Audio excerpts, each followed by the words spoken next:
Assalamualaikum warahmatullahi wabarakatuh. Salam sejahtera untuk kita semua kawan-kawan. Saya Lalu Aji Darmawan DA1021037. Hari ini ingin mempresentasikan tugas makalah ilmu negara. Puji syukur atas kehadirat Allah Subhanahu wa taala yang telah memberikan kita kesehatan sehingga alhamdulillah pada kesempatan ini saya dapat menyampaikan presentasi saya tentang zaman kegelapan atau sering disebut dengan abad pertengahan. Baiklah, langsung saja kita masuk ke pembahasannya.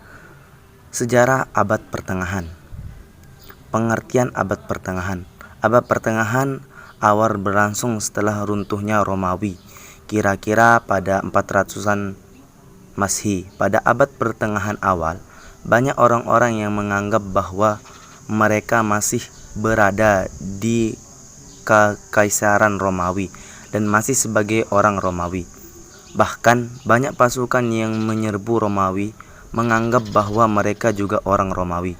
Menjadi orang Romawi begitu populer sehingga bahkan orang tidak pernah menjadi bagian dari Kekaisaran Romawi.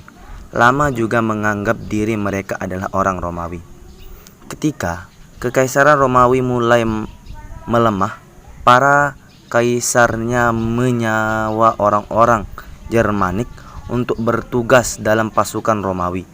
Secara berangsur-angsur, para tentara Jermanik ini masuk ke wilayah Kekaisaran Romawi dan bermukim di sana.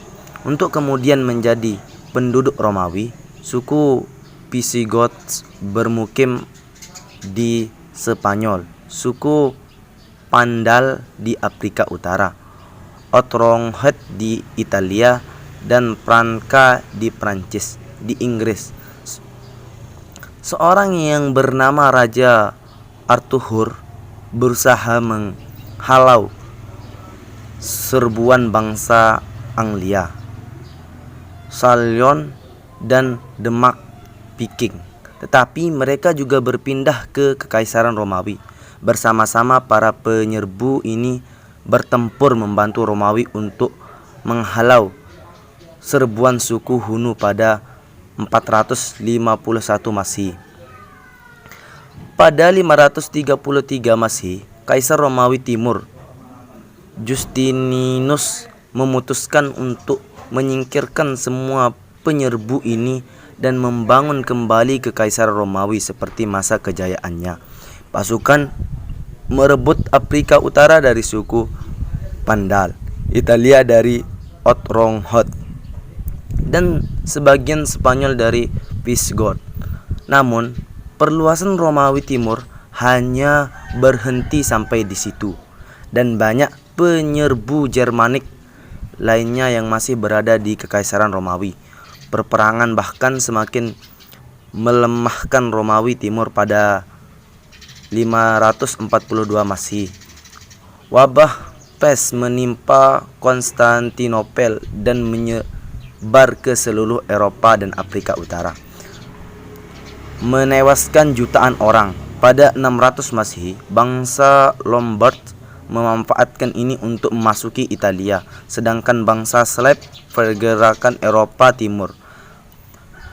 Akan tetapi, bahkan pada masa ini banyak orang yang berupaya membangun kembali Kekaisaran Romawi.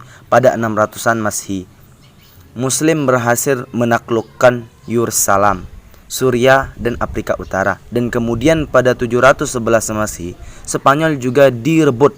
Pada 780 Masehi, Charlemagne berusaha meniru Romawi. Ia menguasai Prancis dan Jerman, lalu menyerbu kerajaan Kaisar Romawi Suci di timur, tepatnya di Rusia.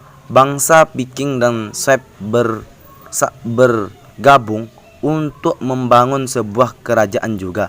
Sementara sepanjang abad pertengahan awal di Konstantinopel, para kaisar Romawi Timur masih secara rutin melakukan rapat dengan senat, menonton pertandingan dan menganggap bahwa kerajaan mereka adalah Kekaisaran Romawi yang sesungguhnya. Baiklah, itu saja pemaparan dari saya. Terima kasih. Selanjutnya akan disampaikan oleh rekan saya Husnul Khotimah. Waktu dan tempat saya persilahkan. Assalamualaikum warahmatullahi wabarakatuh. Saya Husnul Khotimah, NIM D1A021036. Saya akan melanjutkan pemateri dari rekan saya tadi tentang latar belakang abad pertengahan. Sejarah Eropa memiliki keunikan yang tidak dimiliki oleh sejarah bangsa lain, terutama dalam hal periodisasinya. Periodisasinya, sejarah Eropa dimulai dengan sejarah kuno dan Romawi, sejarah abad pertengahan, zaman Renalisan, dan zaman Eropa baru. Pada zaman abad pertengahan, bangsa Eropa mengalami kemunduran dalam semua aspek kehidupan pada masa sebelumnya, yaitu zaman Yunani dan Romawi kuno. Bangsa Eropa sudah mencapai kehidupan yang relatif sudah maju pada zamannya. Hal tersebut merupakan keunikan yang terjadi pada sejarah Eropa, di mana masa yang lalu lebih maju dibanding masa sesudahnya. Awal abad pertengahan ditandai dengan jatuhnya Kekaisaran Romawi dan Kekaisaran Jerman lama. Pada masa ini terjadi peristiwa Perang Salib yang berakhir dengan pembagian Yerusalem menjadi 3, yaitu Barat untuk Islam, Timur untuk Kristen, dan Selatan untuk Yahudi. Kesusastraan dipegang terutama oleh golongan agama dan bahasa yang digunakan adalah bahasa Jerman tinggi kuno. Masa ini disebut pula sebagai abad kegelapan. Abad pertengahan Jerman Mittelalter adalah sebuah masa yang terletak antara abad kuno dan abad modern. Merupakan masa peralihan di mana gereja bersama dengan raja menguasai kehidupan masyarakat Eropa secara ideologis. Kedua kaisar tersebut mempunyai perbedaan keadaan dan sifatnya. Bangsa yang mendiami setelah timur laut tengah lebih tinggi perbedaannya dibandingkan bangsa yang mendiami sebelah barat laut tengah atau Romawi barat. Karena wilayah barat bagian besar didiami oleh bangsa yang kurang beradab. Oleh karena itu, ketika terjadi perpindahan, bangsa-bangsa kependudukan Romawi Timur lebih kuat kedudukannya dibandingkan Romawi Barat. Karena serbuan bangsa-bangsa Germania pada tahun 476 Masehi, kerajaan Romawi Barat runtuh.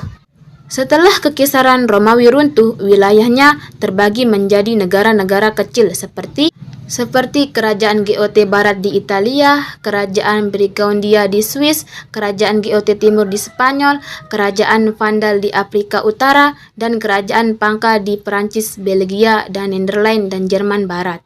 Di antara kerajaan kecil sesudah Romawi Barat runtuh, yang kemudian menjadi kerajaan yang besar adalah Kerajaan Prangka.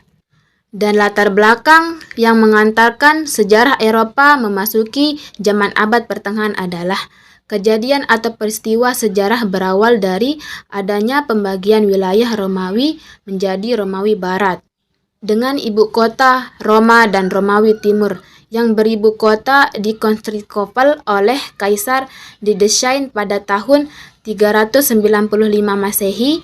Pembagian itu berdasarkan kekhawatiran Kaisar didesain jika dia meninggal kedua anaknya akan saling berebutan kekuasaan.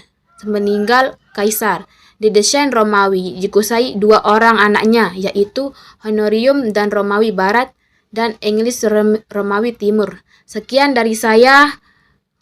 Mohon dimaafkan jika ada salah. Assalamualaikum warahmatullahi wabarakatuh.